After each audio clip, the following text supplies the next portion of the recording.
नमस्कार, बुलेटिन में आप सभी का स्वागत है। मैं हूं आपके साथ आशीष प्रमोद गोस्वामी। शुरुआत करेंगे बड़ी खबर के साथ। योजना भवन के बेसमेंट से कैश और गोल्ड बरामद होने के मामले में आपको अपडेट देंगे। निलंबित ज्वाइंट डायरेक्टर वेद प्रकाश यादव की कोर्ट में पेशी हुई। आज एसीबी ने आज आरोपी वेद प्रकाश यादव को पेश किया है। वेद प्रकाश यादव को कोर्ट ने जेल भेज दिया है। आज एसीबी ने आरोपी की रिमांड नहीं मांगी। 2 दिन की रिमांड पर था आरोपी वेद प्रकाश। इससे पहले 3 दिन की और रिमांड।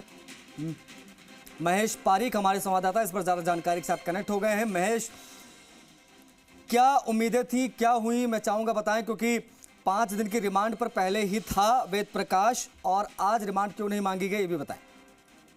देखिए, टोटल मिला के 5 दिन का जो है रिमांड ले लिया था एसीबी ने। पहले 3 दिन का लिया, फिर कोर्ट में पेश करके वापस 2 दिन का रिमांड लिया। आज जो है एसीबी कोर्ट से कोर्ट में आरोपी को पेश किया गया और रिमांड नहीं मांगा गया। यानी कि कह सकते हैं कि एसीबी ने की जो पूछताछ है वो पूरी हो गई है और अब जो है फर्दर पूछताछ की जरूरत नहीं है। ऐसे में एसीबी की ओर से कहा गया आरोपी को जेल भेज दिया जाए, तो कोर्ट ने उनको फिलहाल जो है न्यायिक अपेक्षा में भेज दिया है।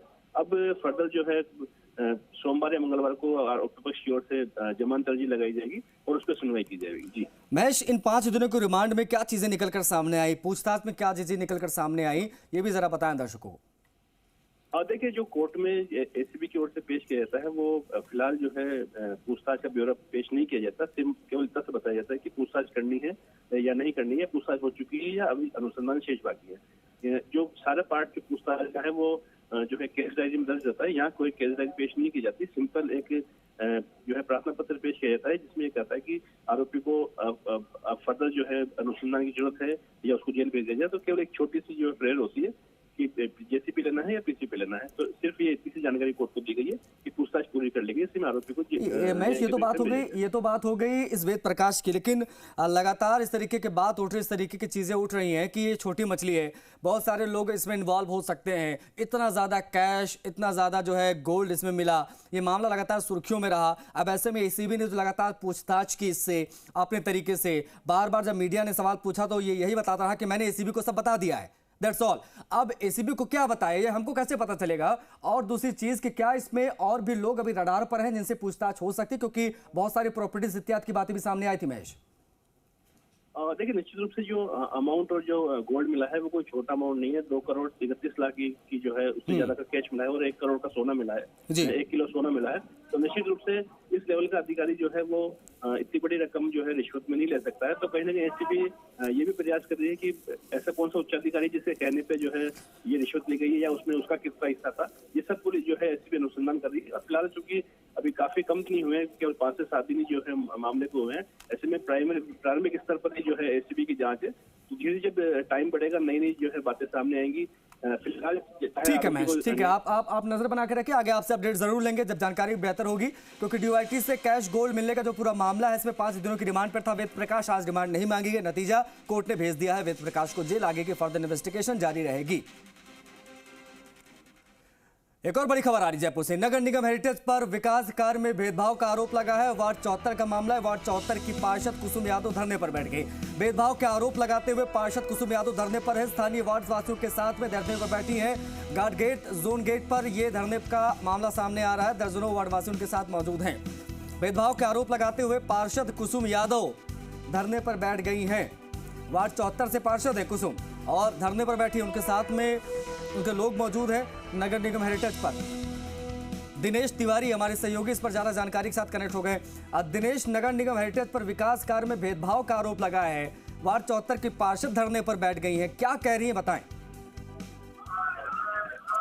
जी देखिए, ये नगर निगम हेरिटेज का मामला है जो कि वार्ड 74 की पार्षद कुसुम यादव धरने पर बैठी है। अपने वार्ड वासियों के साथ तकरीबन 2 दर्जन वार्ड वासी महिला पुरुष उनके साथ में धरने पर बैठे हैं और नगर निगम प्रशासन के खिलाफ जो है नारेबाजी कर रहे हैं। उनका आरोप है कि नगर निगम प्रशासन जो है उनके साथ भेदभाव कर रहा है। जो चाहे प्रशासन गाँव के संग अभियान हो, उसमें पट्टे जारी करना हो या नालों की सफाई हो, क्योंकि मानसून का मौसम आने वाला तकरीबन, तो मौसम को देखते हुए नालों की सफाई हो या विकास कार्य हो, इन सब मामलों को लेकर वो आरोप लगा रही है कि नगर का जो नगर निगम का जो प्रशासन है वो उनका साथ भेदभाव कर रहा है। अन्य जो पार्षद है उनके वार्डों में, खासकर जो सत्ता दल के जो पार्षद है उनके विकास कार्य आसानी से हो रहे हैं, जबकि उनके जो कार्य हैं, उनके वार्ड के जो लोगों के कार्य हैं, वो कहीं ना कहीं उनमें भेदभाव हो रहा है, वो कहीं ना कहीं अटकाए जा रहे हैं। तकरीबन 2 महीनों से उनके जो है वार्ड के लोगों के पट्टे नहीं बन रहे, नालों की सफाई नहीं हो रही। तो ये इस तरह के आरोप लगाते हुए अपने वार्डवासियों के साथ धरने पर बैठी है और जो नगर निगम प्रशासन है उनके खिलाफ वो अपना एक आक्रोश व्यक्त कर रहे हैं और नारेबाजी कर रहे हैं। जी चलिए ठीक है, बहुत शुक्रिया आपका दिनेश तमाम जानकारियों के लिए।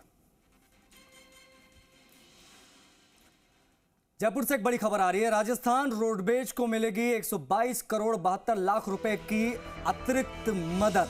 Rajasthan transport infrastructure development fund से यह राशि जारी की जाएगी। राज्य सरकार की तरफ से आरटीआईडीएफ से ये मदद जारी की जाएगी। परिवहन से जुड़े विकास कार्यों पर यह राशि खर्च होगी। पिछले वर्ष रोडवेज को इस फंड से 500 करोड़ रुपए मिले थे। अब इस वित्त वर्ष में 622.72 करोड़ रुपए की मदद मिलेगी। रोडवेज प्रशासन ने पिछले दिनों 103 करोड़ की मांग की थी। इनमें से डीएलबी ने 50 करोड़ रुपए की राशि जारी कर डीएलबी आरटीआईडीएफ की नोडल एजेंसी।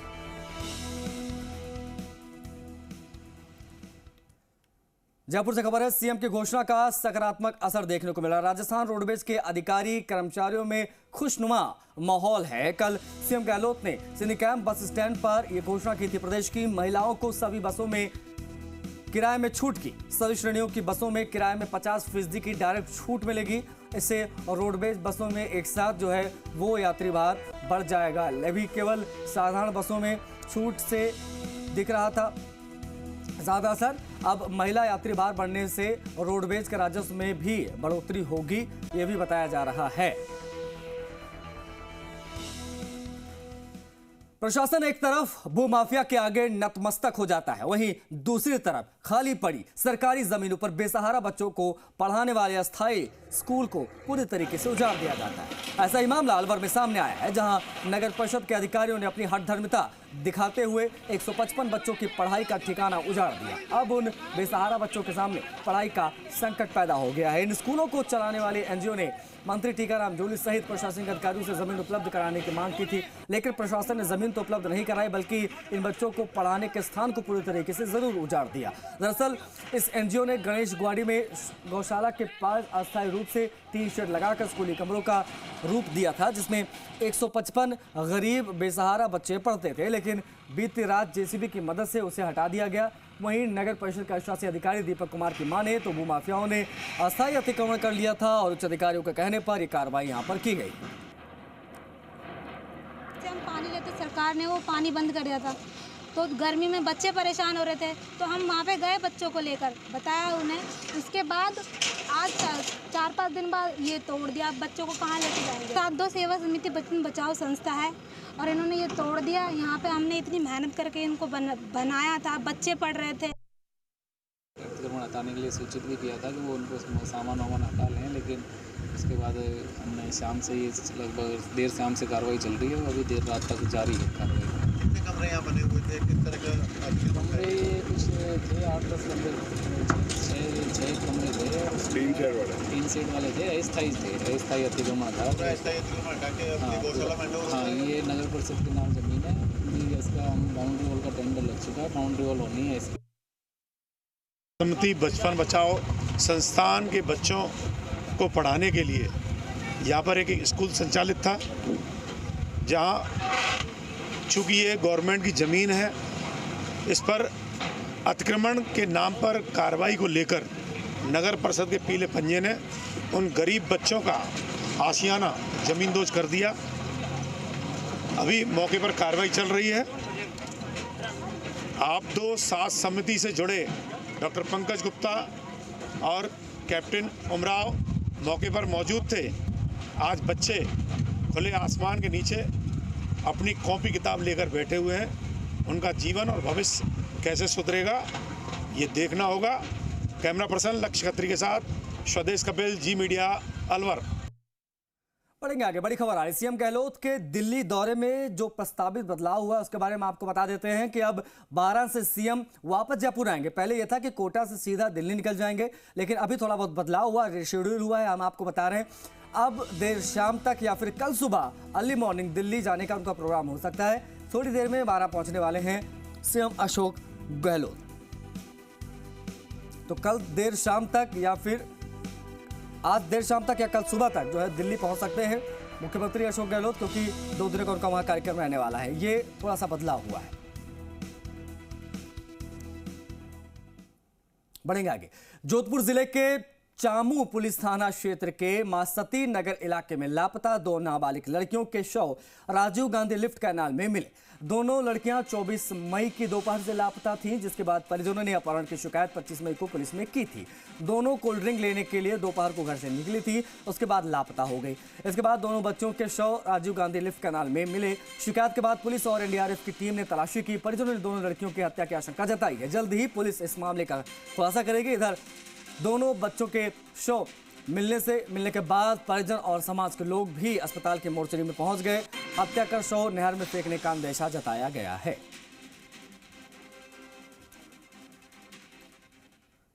उधर भीलवाड़ा में बहुचर्चित थानाधिकारी निलंबन मामले में मंडल अतिरिक्त मुख्य न्यायिक मजिस्ट्रेट रश्मि नवल ने बड़ा फैसला सुनाया है। मंडल के जिस कॉम्प्लेक्स जमीन विवाद मामले की जांच में लापरवाही का तर्क देकर पुलिसकर्मियों का निलंबन लाइन हाजिर की गई थी, अजमेर रेंज आईजी की इस कार्रवाई को कोर्ट ने आश्चर्यजनक बता दिया है और 3 आरोपियों को तलब किया है। अधिवक्ता सूरज सानड ने बताया है कि इस मामले की जांच में लापरवाही और मिलीभगत के मामले में अजमेर रेंज के पुलिस महानिरीक्षक रुपेंद्र सिंह ने तत्कालीन मंडल थाना प्रभारी राजेंद्र गुदारा, उप निरीक्षक आयुब मोहम्मद, सहायक उप निरीक्षक चंद्र प्रकाश बिश्नोई को निलंबित कर दिया था और निरीक्षक शिवराज गुर्जर को लाइन हाजिर किया गया था। अतिरिक्त मुख्य न्यायिक मजिस्ट्रेट मंडल रश्मि नवल और ग्राम न्यायालय के न्यायाधिकारी मोहित चुएल ने इस मामले में पुलिस अधिकारी बंशीलाल पांडर द्वारा की गई जांच को गलत माना है और आरोपी रामजस टांक, मंजुलता और गुंजन टांक के खिलाफ प्रसंज्ञान लेकर उन्हें न्यायालय ने तलब किया है।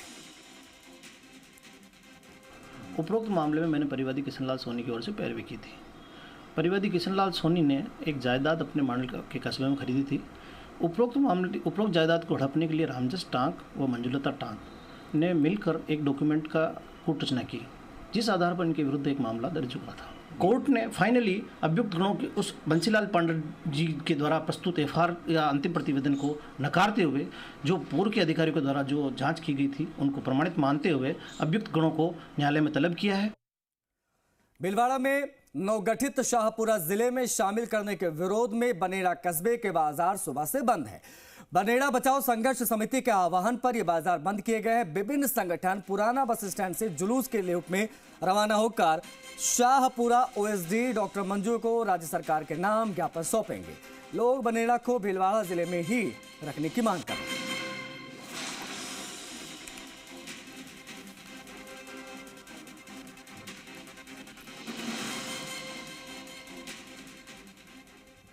उदयपुर के गोगुंदा में पुलिस कस्टडी में युवक की मौत मामले में अब बवाल जो है वो बढ़ता नजर आ रहा है। राजपूत समाज के लोगों ने गोगुंदा थाने के बाहर प्रदर्शन किया। पुलिस अधिकारियों के साथ लोगों की तीखी नोकझोंक भी देखने को मिली। समाज के लोगों ने प्रशासन के सामने अपनी मांग रखी है। पूरे थाने को सस्पेंड करने और दोषी पुलिस अधिकारियों को कर्मियों के खिलाफ हत्या का मुकदमा दर्ज करने की मांग की गई। इसके अलावा मृतक के आश्रितों को उचित मुआवजा देने की मांग भी उठाई गई है।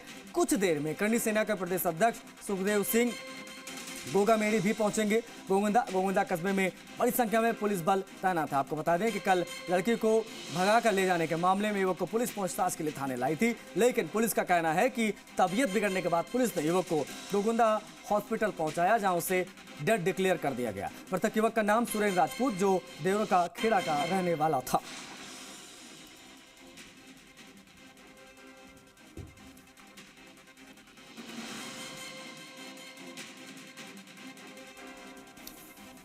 अविनाश जगनावत हमारे सहयोगी ज्यादा जानकारी के साथ कनेक्ट हो गए। अविनाश, राजपूत समाज के लोगों का प्रदर्शन, कस्टडी में मौत का मामला, जो मांगे हैं उनकी और जो प्रदर्शन है, किस तरीके से देखा जाए, किस तरीके से चीजें आगे बढ़ती नजर आ रही हैं? अविनाश जी बिल्कुल, देखिए जो सुरेंद्र राजपूत की मौत हुई है पुलिस कस्टडी में, उसको लेकर अब धीरे धीरे माहौल गरमाने लगा है। गोगुंदा थाने के बाहर राजपूत समाज के लोगों का प्रदर्शन हुआ है और उन्होंने प्रारंभिक तौर पे अपनी मांग को रखा है, जिसमें मुख्य रूप से इस पूरे घटनाक्रम को लेकर पूरे थाने को निलंबित करने की मांग जो है वो यहाँ पर उठाई गई है और साथ ही साथ जो दोषी पुलिसकर्मी हैं जिन्होंने इसके साथ मारपीट की है उनको जो है उनके खिलाफ हत्या का मुकदमा दर्ज किया जाए। क्योंकि कुछ देर बाद में जो जानकारी मिल पा रही है, करणी सेना के प्रदेश अध्यक्ष गोगा मेडी है, उनके गोगुंदा पहुंचने की बात सामने आ रही है। ऐसे में मुआवजे सहित अन्य मांगों को लेकर बाद में चर्चा की जाएगी। लेकिन प्रारंभिक तौर पर जो है समाज के लोगों ने अपनी मांगे जो वो मांगों से प्रशासन को अवगत करा दिया गया है। उदयपुर एमबी हॉस्पिटल की मोर्चरी की बात करें तो वहां पर 2 एडिशनल एसपी सहित पुलिस का जाब्ता जो है वो तैनात है।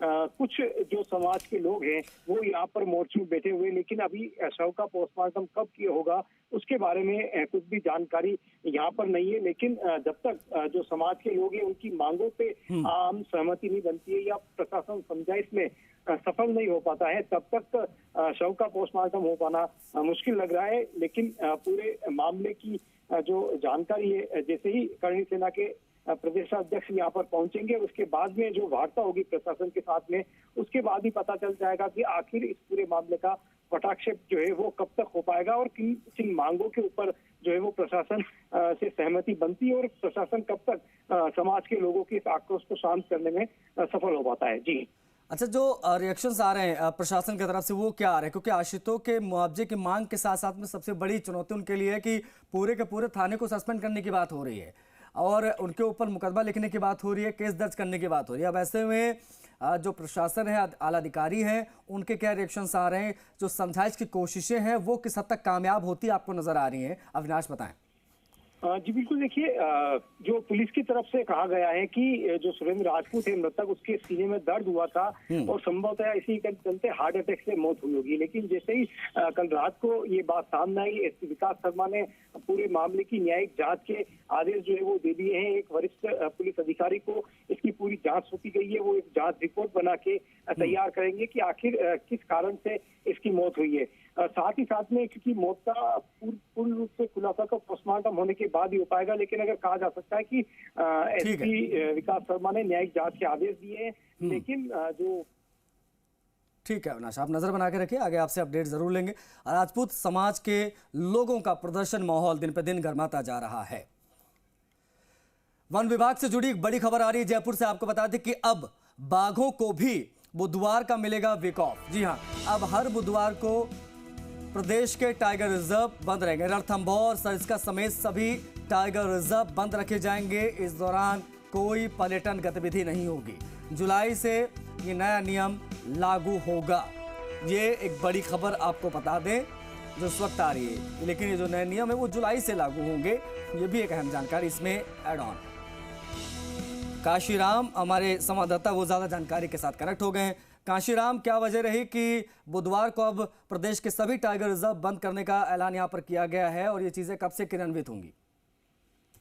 जी देखिए, इसका उद्देश्य यही है कि एक दिन कम से कम बाघों को भी चैन मिले, क्योंकि जब लगातार पर्यटन गतिविधियां होती हैं और लगातार जो वन विभाग से जुड़ी हुई और जो टूरिज्म की जिप्सियां हैं, यात्रियों की जो जिप्सियां हैं वो अंदर जाती हैं पर्यटकों की, तो उससे कहीं ना कहीं बाघ डिस्टर्ब होते हैं। तो ऐसे में कम से कम एक दिन ऐसा मिलना चाहिए बाघों को जब उनको पूरी तरह से कोई डिस्टर्बेंस नहीं हो, लोग वहां पर नहीं पहुंचे, विभाग वन के अंदर वन क्षेत्र में नहीं जाए। तो उसी को देखते हुए एक ये कवायद की गई है और कई राज्यों में पहले से ये कवायद चल रही है कि जो वन क्षेत्र होता है, टाइगर रिजर्व होते हैं, उनमें एक दिन का वीक ऑफ रखा जाता है जहां पर कि उस दिन कोई भी गतिविधियां जो है वो नहीं होती। तो उसी तरह से ये वन विभाग ने यहाँ भी निर्णय लिया है और अब प्रदेश के जो टाइगर रिजर्व है, जिनमें कि चाहे वो सरिस्का हो, रणथंभौर हो, मुकंदरा हो, इन सभी टाइगर रिजर्व में एक दिन का ऑफ रहेगा। यानी बुधवार को जो पर्यटन संबंधी गतिविधियां हैं उन पर पूरी तरह से रोक रहेगी। अच्छा, ये बदलाव काशीराम तत्काल क्यों नहीं लागू किए जा रहे? जुलाई तक का समय क्यों लिया गया है? जी देखिए, किसी भी चीज को लागू करने के लिए कई बार समय लगता है, तो उसी को देखते हुए वन विभाग इसे फेज मैनर में लागू कर रहा है और जुलाई से ये लागू हो जाएगा। जो टाइगर रिजर्व है उनमें अब जो पर्यटकों की जो जिप्सी और ये जो कैंटर होते हैं उनके जाने पर रोक लग जाएगी। तो जुलाई से ये लागू कर दिया जाएगा और उससे निश्चित रूप से जो वन्य जीव है उनके लिए राहत मिलेगी। ठीक है, जाहिर तौर पर बहुत शुक्रिया काशीराम तमाम जानकारियों के लिए। बांसवाड़ा से खबर है। राजस्थान की खबर का दमदार असर दिखाई दिया। निर्दलीय विधायक के बेटे और उसके साथियों के खिलाफ मामला दर्ज हो गया। आईपीसी 336 और आर्म्स एक्ट में मामला दर्ज हुआ है। कुशलगढ़ विधायक रमीला खाड़िया के बेटे ने यह हर्ष फायरिंग की थी। शादी समारोह में गए थे अपने साथियों के साथ और वाहवाही में हर्ष फायरिंग करते नजर आए।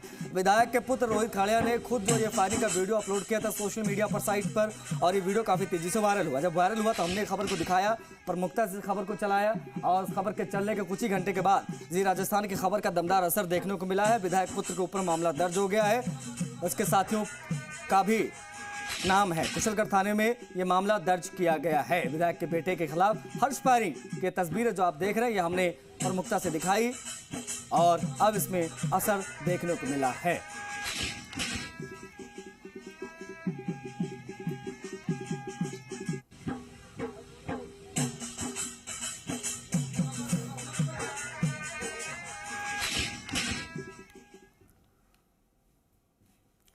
टोंक जिले में देर रात आए आंधी तूफान ने कोहराम मचा दिया। गांव से लेकर शहर तक आंधी से जनहानि के साथ साथ मालहानि भी हुई। कहीं पर तेज आंधी से मकान की दीवार गिर गई तो कहीं टीन शेड और छप्पर उड़ गए।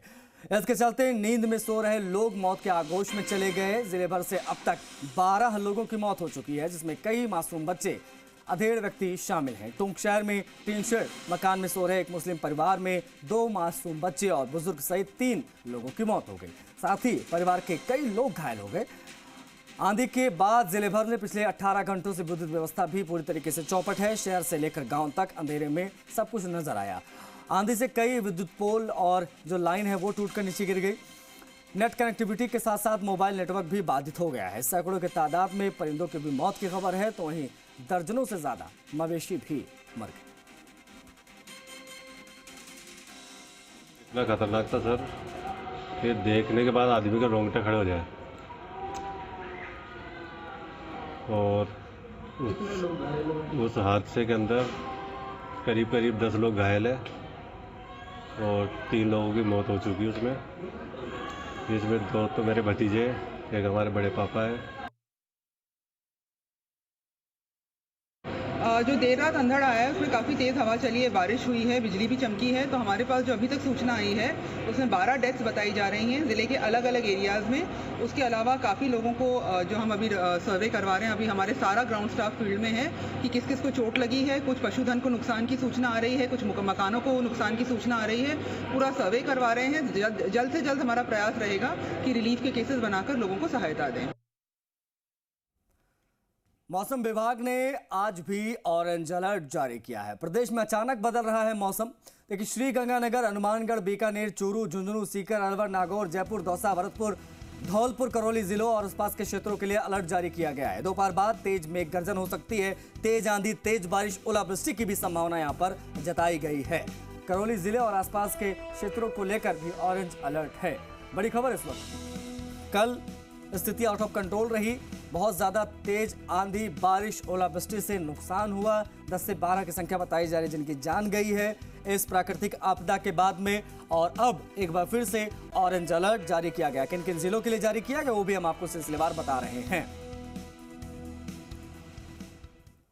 इस बड़ी खबर के साथ बुलेटिन में इतना ही। मुझे इजाजत दीजिए। नमस्कार।